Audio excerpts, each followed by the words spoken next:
Hello and welcome guys to another video. Hope you're all doing well, and today we're going to be having a look at trail braking, as this was requested by one of my subscribers.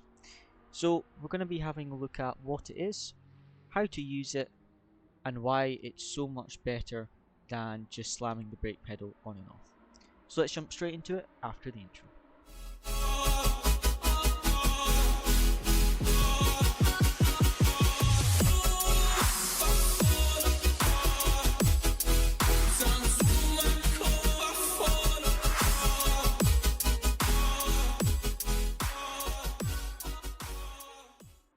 So what is trail braking? Well, essentially what we're trying to accomplish with trail braking is to manage the weight transfer of the car and help the car rotate.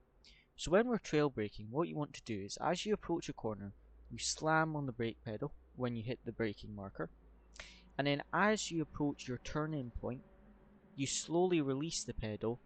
As you turn into the corner, you keep your foot on the brake, but you're slowly releasing it as you turn in. And then you keep releasing it slowly until you hit the apex, and then when you hit the apex you switch to the throttle. Now what this does is, not only does it allow you to help turn the car by using the brake, but it also allows you to keep the car more stable, because instead of slamming on the brake and then lifting the brake pedal off really quickly, what that does is it affects the weight transfer of the car. So if you can imagine, your car is stable as you enter the corner. Now when you brake, the front of the car dips, as you see, and then when you let go of the brake, the front of the car springs up. So what happens is, when you trail the brake into the corner, you keep the front of the car pointed down. That keeps it stable. So what you're doing is you're keeping the front of the car down all the way to the apex until you switch to the accelerator, which then the front of the car comes up again. Now what some people do is they slam on the brake pedal when you enter the braking point, but just before they turn in, they lift off the brake pedal really quickly. That lifts the front of the car up, which affects the weight transfer, and then can give you understeer, because then the front of the car goes up and you can't get as good rotation into the corner. So that's why, coming into the corner, you want to slam on the brake, and then as you turn in, you start releasing the brake pedal, and then when you hit the apex, you should be completely off the brake pedal and onto the throttle. That is your switch point, the apex of the corner. So now let's look at an example of trail braking, and then an example of not using trail. So for our first example, we're going to be having a look at the first corner at Spa, because Spa is quite a good corner to show as an example, because you've got to keep the car stable, get a good exit for that long straight, because you don't brake again until the end of the camel straight. So let's have a look at a good example of trail braking. Okay, now coming into the first corner now, when we hit our braking marker, look here, our brakes are max coming into it, but as we start to turn in, we slowly bleed off the brake pedal, and then when we hit the apex, we switch to the throttle and get on the throttle for the exit there.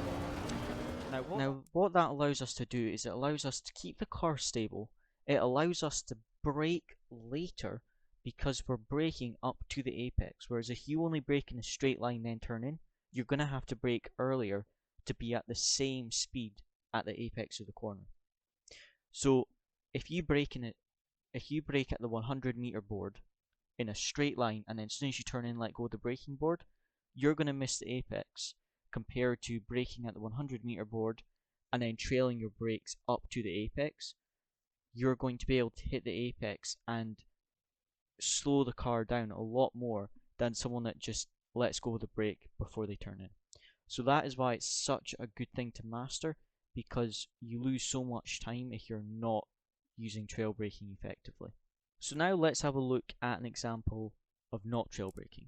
So if you're doing this, everyone's done it before, this is where we all start, but this is what we want to improve on. So as you see, we're coming to the braking board, hit the 100-meter braking board, braking in a straight line, and then as we're about to turn in, we just let go of the braking board completely.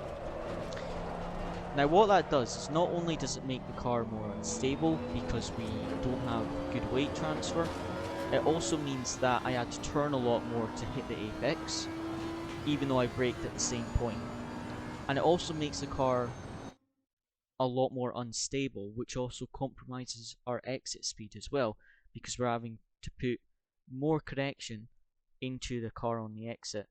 And what that also means is if we're having to turn more at the apex and things like that, is that we're not able to get on the power as quickly and as efficiently as we would if we were trail braking.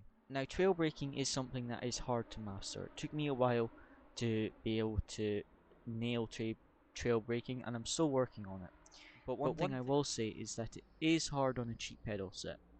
Now, I don't mean that in an offense to any of you guys, but before I upgraded to my Hykinsfield pedals, I had a Thrustmaster TX 458 with the pedals that came with it. I think they were like 30 to 50 quid brand new.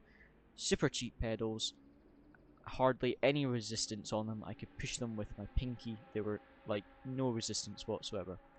Now, to trail brake with them, they were very difficult. But when I moved to my load cell pedals, it was a lot easier. So if you're struggling and you don't have a load cell brake, don't be too hard on yourself, because it is going to be a lot more difficult if you don't have a load cell pedal. But it is still doable, it's just a lot harder because there isn't that much resistance. But practicing trail braking really pays off. If you can apply trail braking correctly, you'll improve your lap times, it'll be easier to control the car, it'll be more stable through the corners, and it will be easier to rotate. So I hope this guide has helped you guys. If you've got any questions or any suggestions for a future video, please do comment down below and I will respond as quickly as I can. One thing to note with the comments, guys, is I've noticed a few people have replied to other people's comments, which is totally fine, but if you're wanting to ask a question, if you can please make a new comment, because I don't seem to get notifications if you reply to someone else's comment, but I only get it if you make a new comment. So that's just something to keep in mind if you've replied to someone's comment and wondering why I'm not answering.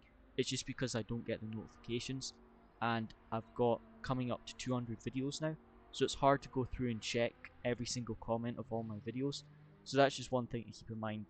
If you're wondering why I'm not responding, that could be the reason.